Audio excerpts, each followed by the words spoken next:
सवितुर्वरेण्यं भर्गो देवस्य धीमहि धियो यो नः प्रचोदयात्। ॐ त्र्यम्बकं यजामहे सुगन्धिं पुष्टिवर्धनम् उर्वारुकमिव बन्धनान् मृत्योर्मुक्षीयमामृतात्। ॐ सहनाववतु सहनौ भुनक्तु सह वीर्यं करवावहै तेजस्विनावधीतमस्तु मा विद्विषावहै। ॐ असतो मा सद्गमय तमसो मा ज्योतिर्गमय मृत्योर्मामृतं गमय। ॐ शान्तिः शान्तिः शान्तिः। ओम नमन। सबैलाई हार्दिक प्रणाम छ अनि स्वागत छ श्री रामचरितमानस को स्वाध्याय सत्रमा। आज अयोध्याकाण्डमा दोहा नम्बर 24 भन्दा पहिलेको चौपाईमा ध्यान दिनु होला। अस अभिलाषु नगर सब काहू कैकय सुता हृदय अति दाहु को न कुसंगति पाई न साई रही न नीच मते चतुराई साँझ समय सानंद नृपो गयबु कई गे गवनु निठुरता निकट किया जनुधरि दे हसने। प्रसंग चलिरहेको छ। अयोध्यामा आनन्दै आनन्द छ, सर्वत्र उल्लासै उल्लास छ। मात्र दुखी कोही छिन् भने कैकेयी। कोप भवनमा गएर बसेकी छिन् कोही भने कैकेयी। नभए सारा समाजमा उल्लास छ। रामजीका साथीहरू रामजीलाई भेटेर आउनुभयो। सबले रामजीलाई भेटेपछि रामजीको बढाई गर्न लागे। एक आपसमा कुरा गर्न लागे कि यो संसारमा रामजी जस्तो को छ है। को रघुवीर सरिस संसारा शीलु सनेहु निहारा।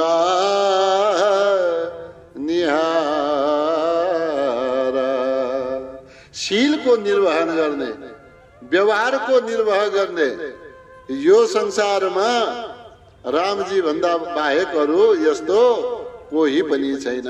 यदि प्रेमले हामी गयौं, ती बचपनका साथीहरू भन्छन् हामीहरू गयौं भित्र, रामजीलाई भेट्न गयौं, भोलि युवराजको पदमा अभिषिक्त हुँदैछन्। तर कति प्रेमले, कति सौहार्दपूर्ण वातावरणमा हामीलाई भेट्नु भयो, हामीसँग आदर कुशल सोध्नु भयो। यस्तो व्यवहार निभाउने वाला अरु कोही पनि छैन। फेरि अरु चिन्ता कति। साँझ पर्यो, घरमा प्रतीक्षा गरिरहे होलान्, जानुस् तपाईहरू, बरु भोलि अझ फेरि भेटौँला भनेर। यसरी प्रेममय वातावरणमा कसले कुरा गर्छ आजको समयमा? त यस्ता हाम्रा राम बाहेक अरु कोही छैनन्। त उनीहरूले भने भाइ स्वामी मिलुन्, मालिक मिलुन्, त हामीलाई राम जस्ता मिलुन्। यो जन्ममा त मिले मिले, हाम्रो परिस्थितिले, हाम्रो प्रारब्धले, हाम्रो कर्मले जुन योनिमा हामीलाई जन्म गराओस् त्यही योनिमा हामीलाई र सीता राम हाम्रा स्वामीका रूपमा प्राप्त हुन्। यो सारा नगर भरि यसै किसिमको उल्लास छ। बालक बालिकाहरूको यो सोच होइन कि हाम्रा स्वामी रामजी होउन्, जन्म जन्मान्तरका स्वामी रामजी होउन्। 4 जना बालक 10 जना बालक जो भित्र गए उनीहरूले मात्रै सोचेका होइनन्। सारा नगरले आज यही सोचेको छ कि जन्म जन्मान्तरका स्वामी कोही होउन् भने रामजी होउन्, सीताजी होउन्। बस एकै विपरीतता भने नि, एक विपरीतता कहीं छ भने त्यो कैकेयीका मनमा छ। कैकेयी कोप भवनमा गएर बसेकी छिन्। कैकेयीको संगति कस्तो भयो? दुष्टको संगति भयो, आफ्नै मतिलाई मारेकी छिन्। सारा आनन्द रह्यो अयोध्यामा। आज सबभन्दा बढी यदि कोही प्रसन्न छ भने दशरथजी। दशरथजीका समान कोही अरू प्रसन्न आज हुनुहुन्न, कोही छैन अयोध्यामा दशरथजीका समान प्रसन्न। बडा प्रसन्न भयो। रानीहरूलाई उत्साहका साथमा खबर सुनाउन जानु पर्यो। त्यही प्रसंग चलिरहेको छ। साँझ समय सानन्द नृपो गयौ कैकेयी गे। साँझ समय दिनभर सारा व्यवस्थापन गरे राजाले।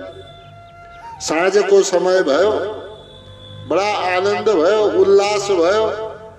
यो सबभन्दा पहिले कसलाई सुनाउँ त म गएर?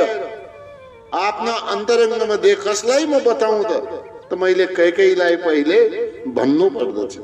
बडा आनन्दमा छन् राजा। सानन्द नृपु गयौ कैकेयी गे। कहाँ गए राजा? कैकेयीका गेहमा यानी कि भवनमा जानुभयो। त यस्तै भयो। एउटा प्रेमको पात्र मानो कठोर निर्दयीका घरमा गए जस्तो भयो। तुलसीदासजी भन्दै हुनुहुन्छ, गवनु निठुरता निकट किया। मानव साक्षात जनु देह धरी स्नेह, मानव साक्षात स्नेहले, प्रेमले, मायाले, ममताले, स्नेहले शरीर धारण गरेर मानव निष्ठुरताका समीपमा जसरी गएको आभास हुन्छ, त्यस्तै राजा प्रेमका मूर्ति बनेर निष्ठुरता रूपी कैकेयीका समीपमा जानुभयो। साँझ समय सानन्द नृपो गयौ कैकेयी गे। गवनु निठुरता निकट किया, जनु धरी देह सने। कोप भवन सुनी सकुचे उराऊ, भय बस अगहुड़ा परई न पाओ। सुरपति बसई बाहबल जाके, नरपति सकल रही रुखता के। रानी रानी भन्दै कैकेयीका महलमा प्रवेश गर्नुभयो राजाले। कोही उत्तर आउँदैन, ढोकासम्म कोही छैन। फेरि भन्नुहुन्छ, रानी रानी कैकेयी। के को कैकेयी? कोही जवाब आउँदैन। दासीसँग सोधे महाराजले, खोइ त रानी कता जानु भयो? रानी त कोप भवनमा। कोप भवन झसङ्ग भयो। कोप भवनको नाम सुन्ने बित्तिकै कोप भवन सुनी सकुचेउ राओ। राजालाई संकोच भयो, अप्ठ्यारो लाग्यो। कहीं न कहीं, केही न केही कोप भवन सुन्ना साथ संकोच भयो, अप्ठ्यारो माने राजाले, किनकि कोप भवनमा क्रोधित भएपछि जाने हो, विरोध जनाउन जाने हो। यस्तो समयमा विरोध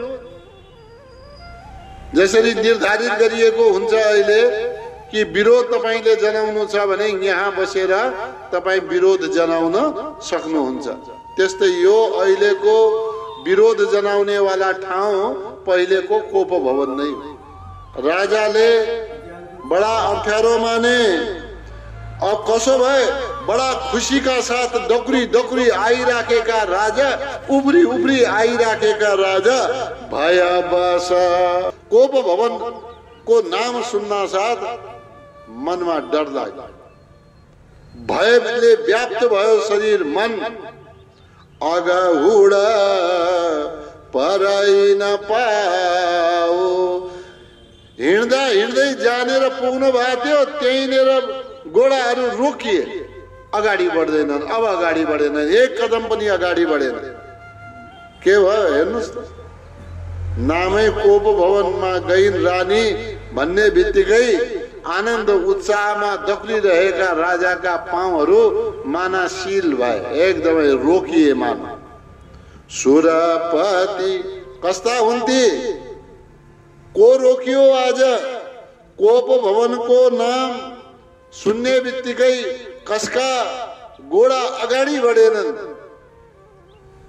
उहाँ बताउँदै हुनुहुन्छ तुलसीदासजीले, सुरपति बसाई बाहुबल जाके, जसको बाहुबलको सहारा लिएर देवताहरू पनि जसको बाहुबलमा विश्वास गरेर आफ्नो राज्यलाई निश्चिन्त भएर चलाइरहेका छन्। यानी कि आसरा देवताहरूलाई पनि कसको? राजा दशरथको। कसबाट कहीं राक्षसहरूले आक्रमण गरे के गर्ने? बोलाउनुहोस्, दशरथजी आउनुहुन्छ हाम्रो पक्षमा। त्यही त वरदान दिनु भएको हो। राजा दशरथले रानीलाई दुईवटा वरदान दिएका त्यही त हुन्। देवताहरूकै युद्धमा, देवताहरूको पक्षबाट युद्ध लड्ने बेलामा। अब सुरपति बसाई बाहुबल जाके, नरपति सकल। यो त स्वर्गलोकका भए। स्वर्गलोकका देवताहरू जसको बाहुबलमा विश्वास गरेर, जसका बाहुबलका अन्तर्गत रहेर निश्चिन्त आफ्नो राज्य सञ्चालन गरिरहेका छन्। यो त स्वर्गलोकको कुरा भयो। यो पृथ्वी लोकका राजाहरू, अन्य जति पनि राजाहरू छन्, नरपति सकल, सकल माने सबै, नरपति माने राजाहरू रही रुखता के। दशरथजी महाराजको रुख कस्तो छ, व्यवहार कस्तो छ, भाव कस्तो छ, इशारा कस्तो छ, चाल कस्तो छ, यो भनेर सारा राजाहरू जो दशरथजीलाई नै हेरिरहन्छन्, जसका अनुसारले आफ्नो भाव व्यक्त गर्छन्, जसका अनुसारले आफ्नो चाल व्यक्त गर्छन्। यस्ता दशरथजी आज आफ्नी श्रीमती कोप भवनमा गइन् भन्ने बित्तिकै एक पाइला पनि अगाडि बढ्न नसक्ने वाला भए। यस्ता राजा दशरथ जसको भरमा देवताहरूले शासन गर्थे, जसको भरमा पृथ्वी लोकका सारा राजाहरूले राज्य सञ्चालन गरिरहेका छन्, त्यस्ता राजा पनि आज श्रीमती रानी कोप भवनमा गएकी छिन् भन्ने बित्तिकै किम कर्तव्य मूढ भए। शब्द यो लिएर उपयुक्त हुन्छ, किम कर्तव्य मूढ। अब म के गरौँ, यो के भयो भन्ने वाला अवस्थामा पुगे। कोप भवन सुनि सकुचे उराओ, भय बस अगहुडा पराई न पाओ। सुरपति बसाई बाहुबल जाके, नरपति सकल रही रुखता के। सो सुनी तियरी स गयऊ सुखाई, देखहु काम प्रताप बढाए शूल कुलिस असी अंगवनिहारे तेरतिनाथ सुमन सरमारे। सो सुनी, जब सुने राजा दशरथले रानी त गइन् कोप भवनमा, सुकेर काँटा जस्ता भए। तियरिस गयौ सुखाए। कोप भवन माने के भयो त? रानी रिसमा छिन्, अर्थ त यही भयो। रानी क्रोधमा छिन्। तियरिस, त्यो हुनासाथ भोलि मेरो छोरालाई युवराज पद दिँदैछु, मेरा यहाँ त उत्साह छ भनेर यति ठुला मोटाएका राजा रानी क्रोधमा गएकी छिन्, कोप भवनमा बसेकी छिन् भन्ने कुरा सुन्ने बित्तिकै यदि मोटाएका राजा त सुकेर काँडा भए। सो सुनि तियरिस गयौ सुखाई। पहिले एकदमै आनन्दमा खिलेका, एकदम फुलेका राजा सुकेर काँडा जस्ता भए। अब भन्छन् तुलसीदासजी, देख्यौ कामदेवको महिमालाई? देख्यौ कि देखेनौ? देखहु काम प्रताप बढाई। कामको प्रताप हेर्नुहोस्, कति बलजप्ती छ काम। बढाई माने कामको महिमालाई हेर्नुहोस्। कामदेवको महिमा कम खतरनाक छैन भाइ। एकदम मदोन्मत्त भएको व्यक्तिलाई, एकदम हर्षोन्मत्त भएको व्यक्तिलाई सुकाइदियो।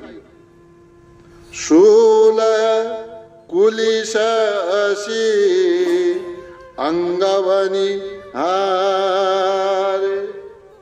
राजा दशरथ कम हैनन्।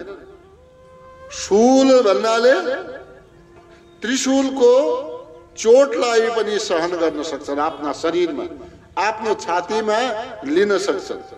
कुलिस भन्नाले वज्र, वज्रलाई पनि सहन गर्न सक्छन्। असी भन्छन् तलवारलाई, तलवारको चोटलाई पनि सहन गर्न सक्छन्। कहाँ? अंगवनी हारे। कहाँ सहन गर्न सक्छन्? आफ्ना अंगहरूमा। तर उनै राजा जो शूलको चोट सहन गर्न सक्छन्, वज्रको चोट सहन गर्न सक्छन्, तलवारको चोटलाई आफ्नो शरीरमा सहन गर्न सक्छन्, उनै राजा दशरथ ते रतिनाथ। रतिनाथ माने कामदेवका सुमन सर मारे। सुमन माने फूलको बाणद्वारा मारिए, यानी कि घाइते भए। सो सुनि तियरिस गयौ सुखाए देखहु काम प्रताप बढाए शूल कुलिस असी अंगवनिहारे तेरतिनाथ सुमन सर मारे सभय नरेशु प्रिया पही गयऊ देखी दशा दुख दारुण भयऊ भूमि शयन पटु मोट पुराना देडारी तन भूषण नाना। हर्षोन्मत्त भएर रानीका महल भित्र प्रवेश गरेका राजा रानी केकै भनेर प्रवेश गर्नेवाला राजा अब दासीको मुखबाट कोप भवनमा गएको कुरा सुनेपछि रानी भन्न पुगे। हेर्नुस्, तेरतिनाथ सुमन सर मारे। कामदेवको बाणबाट घाइते भएका राजाको गलाको आवाज पनि बाहिर निस्कन छुट्यो। के भयो? सभय नरेशु नरेशु रानीको कोप भवन भित्र प्रवेश गर्दा भए गर्ने बेलामा मन भित्र कस्तो छ? अब हर्ष छैन, आनन्द छैन, उत्सव के छैन, सभय अब भय व्याप्त भयो।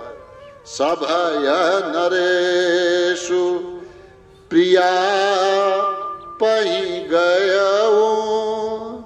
प्रिया पही प्रिया का समीपमा, प्रिया का नजिकमा, यानी कि कैकेयी रानी का नजिकमा जानुभयो। कहाँ छिन् त रानी आज? देखी दशा, पहिले भनिएको थियो नि त, त्यहाँ जाने बित्तिकै आफ्नो त्यसै अनुसारले कोप भवनका अनुसारले सारा साज सामान सब सुसज्जित गरे। डरलाग्दो के सारा मेकअप वेकअप उतारे, गहनाहरू उतारे, अनि एकदमै सुन्दरी स्त्री पनि कस्ती देखिने भयो? अमङ्गल देखिने भयो। जे जस्तो भए पनि सारा मङ्गलका सूचक वस्तुहरूको त्याग गरिदिन् रानीले, अमङ्गल सूचकलाई धारण गरिन्। यति भन्छु है, अमङ्गल सूचक या अमङ्गल सूचित हुनेवाला वस्तुहरूलाई धारण गरिन्। त देख्छन्, गए, जान्छन् नजिकमा राजा। देखी दशा दुख दारुण भयो। कति हर्षमा आएका राजा, यो कुरा म सुनाऊ भनेर आएका राजा गएर देख्छन् त बडा दशा त बडा बेहाल छ भाइ। अनि यो बेहाल दशा देखेर हृदयमा ज्यादै दारुण माने एकदम ज्यादै कठिन दुख भयो, ज्यादै अप्ठ्यारो भयो। के देखिन् त? कमसे कम माथि ओछ्यानमै पल्टेकी भए पनि हुन्थ्यो। भूमि शयन, कहाँ सुतेकी छिन्? बिछौना बाहेक भूमि, फर्शमा जसलाई हामीले भन्छौँ, भूमिमा शयन गरेकी छिन्। अनि सुन्दर पतला रेशमी वस्त्र लगाउने रानी आज मोटा मोटा कपडा लगाएर बसेकी छिन्। पटु, पटु माने वस्त्र, मोटा मोटा लगाएकी छिन्। ती पनि खोइ कसका हुन्? पुराना, एकदमै पुराना वस्त्र लगाएर बसेकी छिन्, पल्टेकी छिन्। दिए डारी तन, तन भूषण नाना शरीरमा लगाउने वाला गहनालाई यताउता हालिदिएकी छिन्। डारी माने तल खसालेकी छिन्। सभय नरेशु प्रिया पही गयो। देखी दशा दुख दारुण भयो। भूमि शयन पटु मोट पुराना। दिए डारी तन भूषण नाना। कुमति कसी कुबेशता फाबी। अन अहिबातु सोच जनु भावे। जाई निकट नृपु कह मृदुबानी। प्राण प्रिया के ही हेतु रिसानी। यहाँसम्म उत्सवको वातावरण थियो। दशरथजी महाराज बडा प्रसन्न थिए। रामजीको राज्याभिषेक हुने निश्चित थियो। सारा तयारी पूरा भइसकेपछि राजा रनिवासमा प्रवेश गर्नु भएको हो। सबभन्दा पहिले कैकेयी रानीका महलमा प्रवेश गर्ने बित्तिकै कोप भवनको कुरा सुन्नुभयो। कोप भवन सुन्ने बित्तिकै सारा हात पाउ गलेर आए, मुख सुकेर आयो। पाइला अगाडि नसर्ने भए।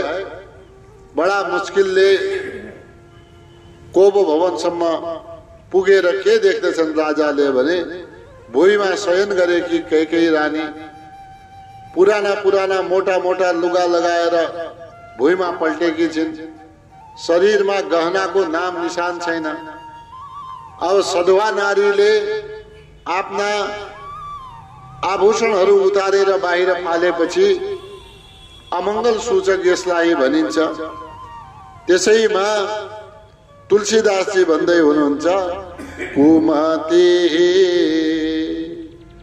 कुमति राख्ने वाली केकैलाई कसी कुवेशता भनेको आफू सधुवा हुँदा हुँदै पनि एकदमै विपरीत वेश धारण गर्ने कुवेशता को रानी केकै।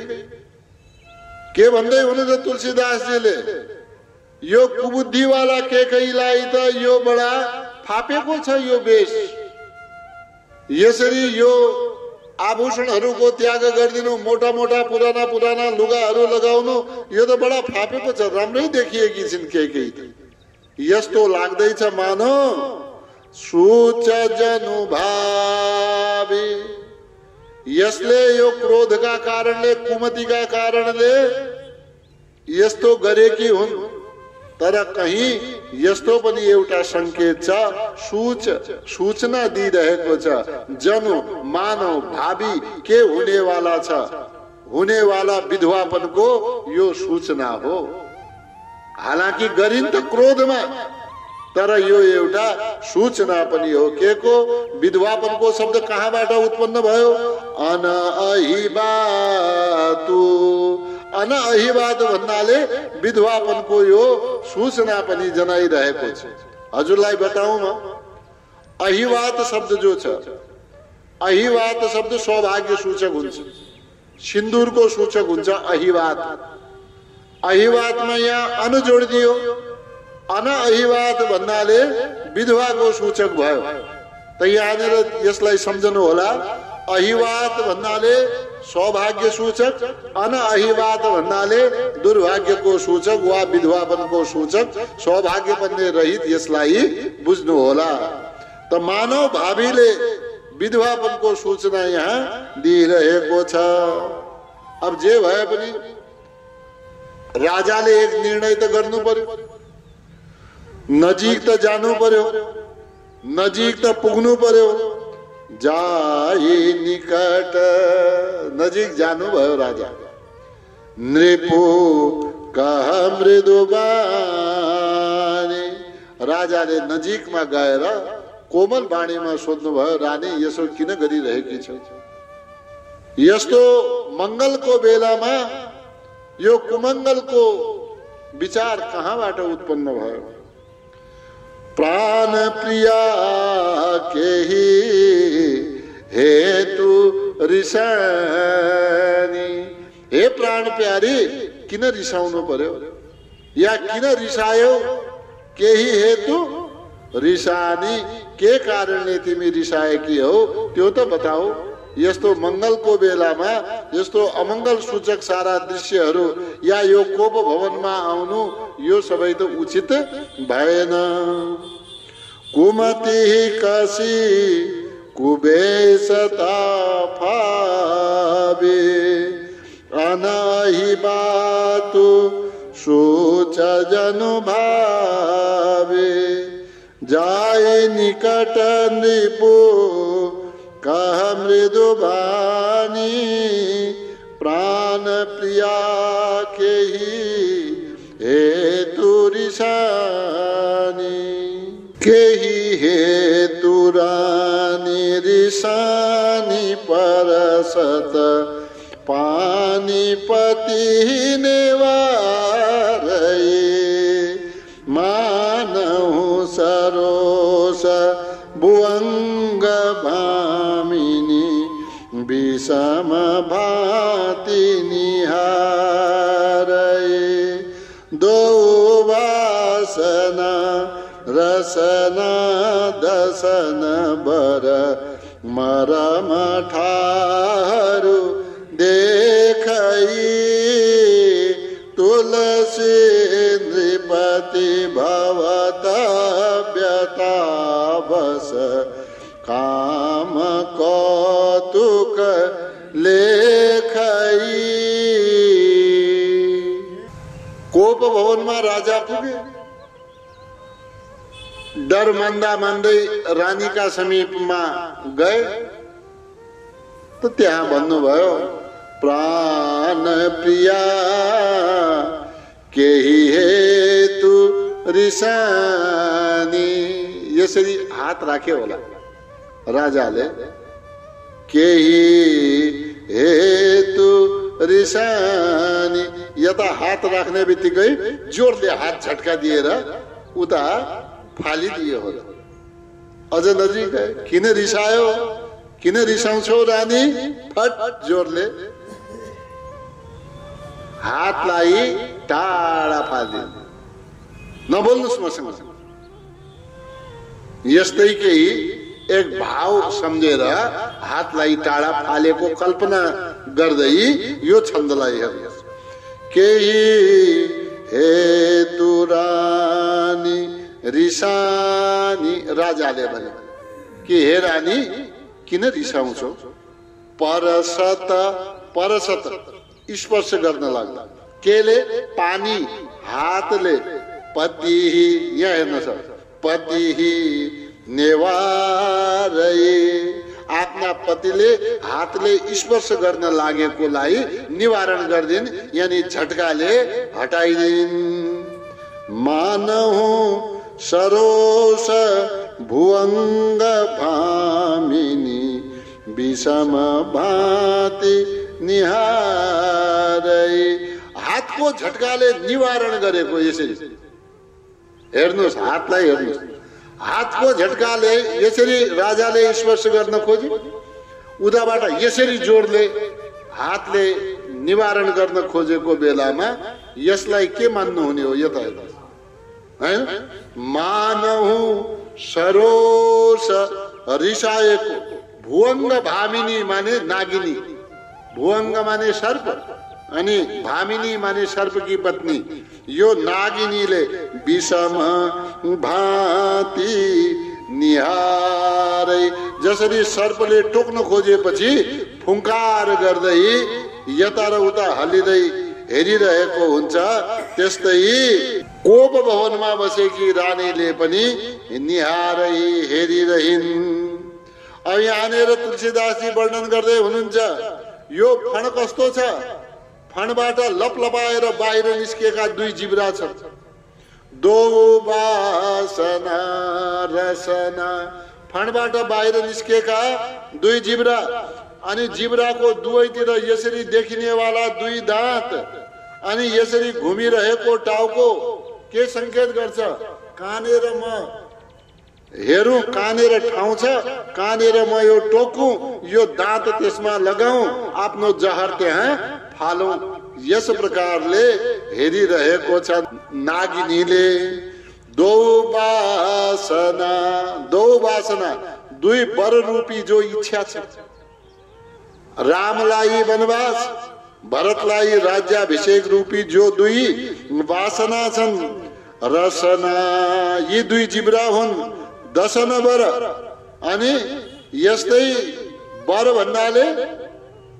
भन्नाले जो वर दिएका दुईटा, यी दुई जो वर भन्ने मान्छे, यी दुई के हुन् त?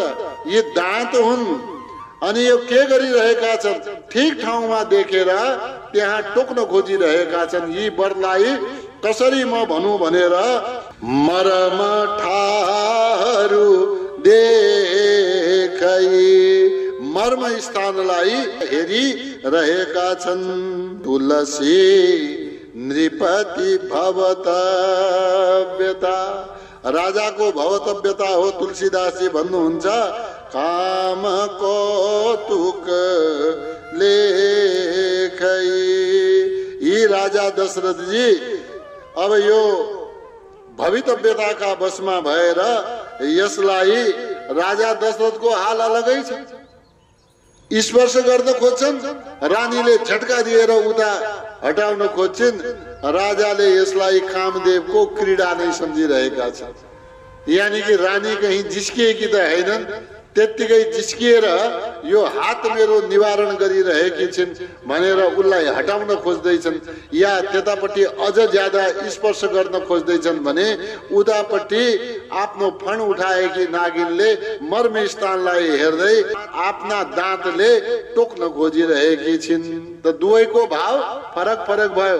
नागिनीले आफ्नो फणद्वारा आफ्नो दाँतको प्रहारद्वारा टोक्न खोजिरहेकी छिन् भने उतापट्टि त्यो भ्रममा भुलेका कामदेवको विषयमा भुलेका यसलाई कामदेवको क्रीडा नै सम्झिरहेका राजाले यसलाई बुझ्न सकेका छैनन्। केही हेतु रानी रिसानी परसत पानीपति नेवारई मानहु सरोष भुअंग भामिनी विषम भातिनी हारई दो बासना रसना दसन बर मरमठाहरू देखई तुलसी नृपति भवत व्यता बस काम कौतुक लेखई बार बार कहराऊ सुमुखी सुलोचनी पिक बचनी कारण मोहि सुनाओ गजगामिनी निज को पकर। बार बार कह राव राव बार बार कह राव राजाले बार बार के भन्नुभयो हे सुमुखी हे सुन्दर मुखवाली हे सुलोचनी हे सुन्दर नेत्रवाली पिकवचनी कोयल को जस्तो बोली वाली हे महारानी कारण मोही सुनाओ। के कारणले तिमी यो क्रोध भवनमा आयौ कोप भवनमा आयौ कारण मोही सुनाओ मलाई यसको कारण बताओ। अब यहाँनिर अर्को शब्द पनि के छ तिमी त गजगामिनी हो हात्तीको जस्तो हो हथनीको जस्तो मतवाला चाल भएकी तिमी निज कोप कर आफ्नो क्रोधको कारण के हो यो बताओ। कति शब्द यहाँ भन्नुभयो हे सुमुखी यहाँनिर सुन्दर मुखवाली अहिले मुख राम्रो छैन सुलोचनी सुन्दर नेत्रवाली भनेर राजाले भन्नुभएको छ आँखा अहिले रिसले भरिएका छन् पिकवचनी कोयल जस्तो मधुर बोल्नेवाली अहिले त यहाँ कहाँ मधुर बोल्ने अहिले त बडा कठोर बोलिरहेकी छिन् गजगामिनी हातिनी जस्तो मदमस्त चाल वाली तिमी अहिले त पल्टेकी छिन् कहाँबाट चाल आयो। त यस प्रकारले राजाले यो क्रोध भवनमा रहेकी कैकेयीको क्रोध केही कारणले शान्त हुन्छ कि भनेर यदि राम्रा शब्दहरूले सम्बोधन गर्नु भएको छ बारम्बार सोध्नुहुन्छ केही कारणले यो क्रोध भवनमा तिमी आयो कारण के हो त्यो मलाई बताओ। बार बार कहराऊ सुमुखी सुलोचनी पिकवचनी कारण मोहि सुनाऊ गजगामिनी निज कोप कर।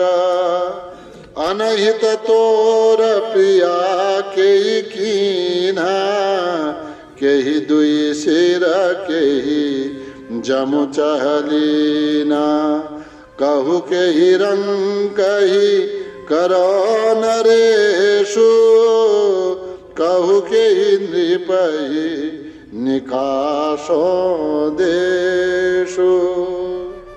अब राजा अलिअलि बोल्दा बोल्दै अलिकति क्रोधित पनि हुन थाल्नु भएको छ।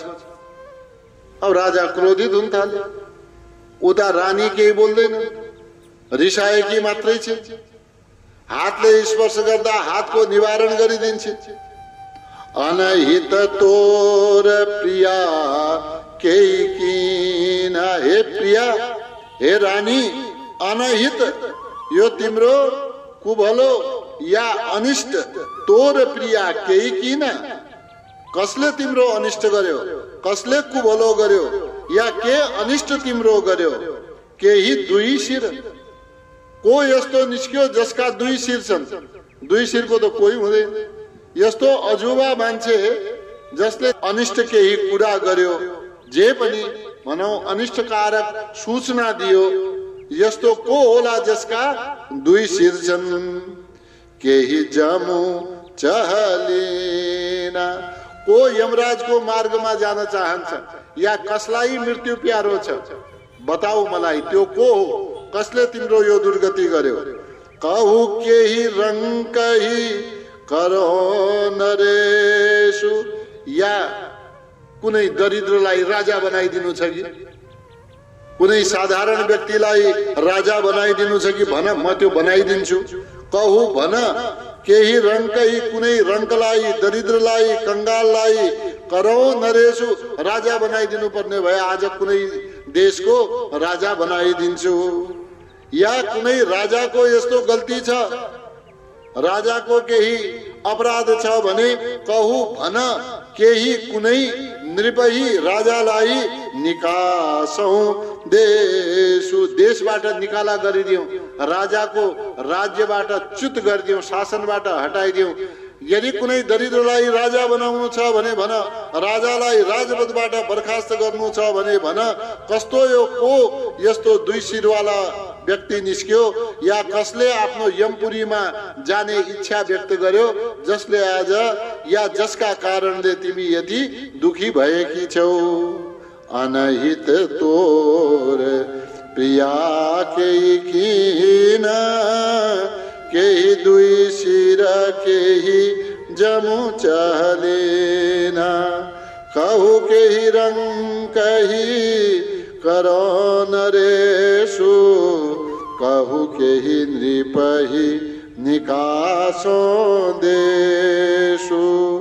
ओ देहो शान्तिरन्तरिक्ष गुं शान्ति, पृथिवी शान्तिरापः शान्तिरोषधयः, शान्ति वनस्पतयः, शान्तिर्विश्वे देवाः, शान्तिर्ब्रह्म शान्ति, सर्वगुं शान्ति, शान्तिरेव शान्ति, सामा शान्तिरेधि।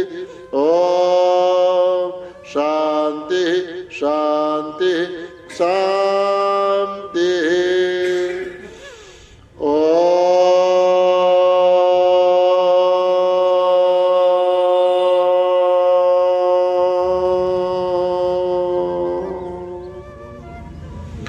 यहाँहरूको उपस्थितिलाई धेरै धेरै नमन प्रणाम।